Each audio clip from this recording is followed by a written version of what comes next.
எனது தந்தை உயிரை பறிக்க யமனும் அஞ்சும் என்றாராம். உரியவன் ராமனை அரியணை ஏற்றி பாராமல் சாகாரே என்றாராம்.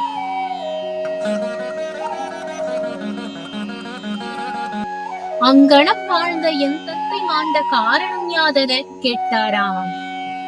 அண்ணவர் எனக்கு முன்னரே 2 வரங்கள் தந்தனர் என்றாராம்.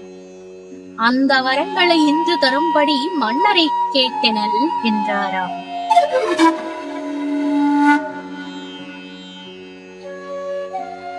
தந்த வரப்படி சென்றன் ராமன் ஆரண்யவாசம் என்றாராம்.